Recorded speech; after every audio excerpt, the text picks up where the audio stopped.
I refuse to accept the view that mankind is so tragically bound to the starless midnight of racism and war that the bright daybreak of peace and brotherhood can never become a reality.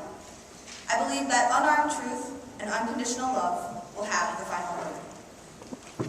These are the words of Martin Luther King Jr. These are the words that I have chosen to put my faith into. You see, today, we are seeing many of the things that people faced in what is known as the Civil Rights era. These things that are considered to be part of the past. We see oppression, we see racism, and unfortunately, we see oblivion. This past summer, I was blessed with an amazing, eye-opening experience. As many of you know, I, along with other youth from Bethel and Our Saviors, traveled down south and followed the route backwards of the Selma to Montgomery March. Now, before this trip, I thought I really understood what it used to be like back then, and how now, although there is obviously still racism, how it has changed. What I am here to talk about today is how after this trip, I have really noticed just how uneducated we are about the awful truth of racism. From a young age, we are all taught about people like Martin Luther King Jr. and Rosa Parks, and how these people really completely changed everything. Now, do not get me wrong. I am not in any way trying to discount the hard work and the amazing results of this work. But what I do need to start seeing people understand is that there is still so much work left to be done. The work that these past leaders put in, while important, was just a stepping stone on the path to unconditional love for everyone around the world. On this trip, we met many amazing people. The one I would like to start out with is Valda Harris Montgomery. She and her family lived just 2 houses down from the parsonage where Martin Luther King Jr. and his family were living.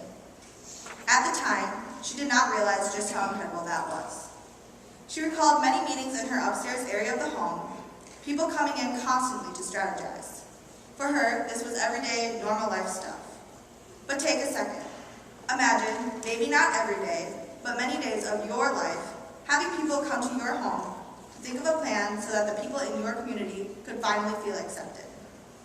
Imagine being constantly threatened and scared every night when you go to sleep, that you could be awoken by the sound of a bomb going off. This was not only her reality, but the reality of many others of those who lived during the Civil Rights era. I cannot even begin to understand how that must have really felt. I have lived an incredibly privileged life. Now, unlike many people I see, I feel I have a pretty good understanding of the inequalities that many people face. I have been lucky enough to have the family that I do to help me understand how much love there really is in this world.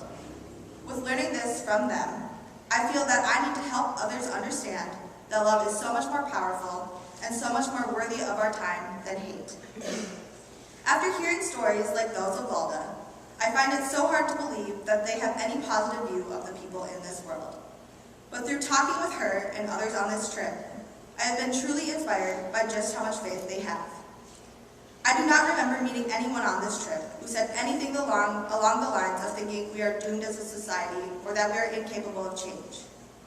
What I did find to be so important to me is that the many people we talk to think that these younger generations of today can truly unite the world and all of its people. One of the things that I felt on this trip was connectedness. There were many moments where I felt connected, not only to the present, but to the past. There were many moments where I felt connected to not only the life around me, but to the world. I wish that we could all feel this feeling all the time.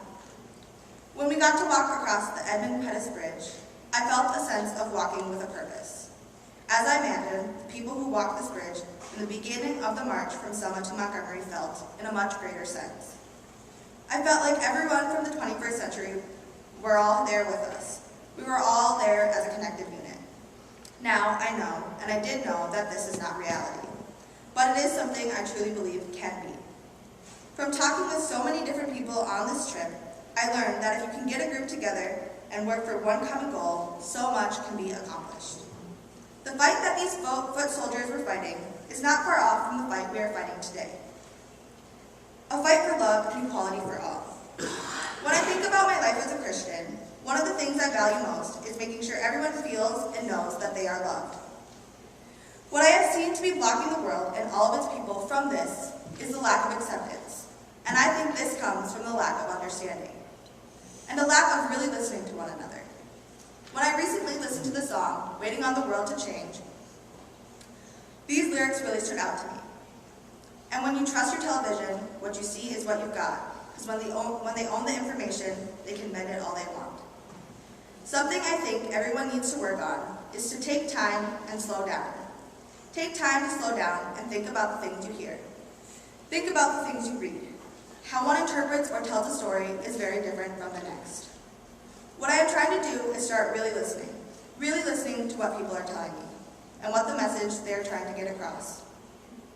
To start understanding how people are feeling and why.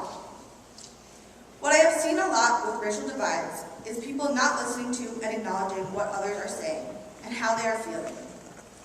Another thing that I have found to be very important is the way that people are communicating. I think now we are so focused on trying to be heard and seen, and it is being taken the wrong way or maybe being executed improperly. What I found to be so astonishing is the way that the fight for equality was handled in the past. They did not want violence. All they wanted was peace. They were not going to fight back. Many people went through nonviolence training, and if you were not able to stay calm and not fight back, you were told to stay away from the action. They didn't want society to see this as a war between races, rather as an act of trying to come together. And I think that is something that our society today could really learn a lot from. I've joked around saying that I will need a year before I can really talk about this amazing trip I have been a part of. I have learned and seen so much, and comprehending it all has been a very hard thing to do. I sat in the very chair Martin Luther King Jr. sat in, and I don't think I will ever be able to feel like that moment was 100% real. I'm not going to lie. I went on this trip feeling a little upset about missing things at home. But being home would have been nowhere near as impactful as this trip has been. The things I have learned will stay with me forever, and this trip has really helped me find who I am and who I want to be. I cannot wait to continue having my faith in love and promoting love everywhere I go, and seeing all of the amazing things that come out of it. This was the last post I made on the last day of our trip. I stated in this post that I was scared about missing home and missing everything there was at home. After reading that over, I felt that was pretty stupid. There is so much out there that needs to be done, and for these things to happen, we need to learn. Without going on this trip, I don't think I would be as passionate as I am today about finding equality for everyone. I feel empowered, and I feel like I am ready to help the world become the best place it can be, to focus on continual growth. When I was reading back on all of my posts, these are the ones that I really think summed up what the trip meant to me.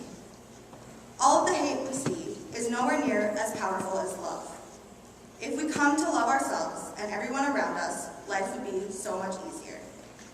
Today, I really appreciate the life that I have, and I look forward to making it more and more important each and every day that I live. Each of us has a purpose. We need to choose love, not hate. I will leave you with the words that many have sung time and time again, and that we will sing in a minute. Oh, deep in my heart, I do believe we shall overcome someday.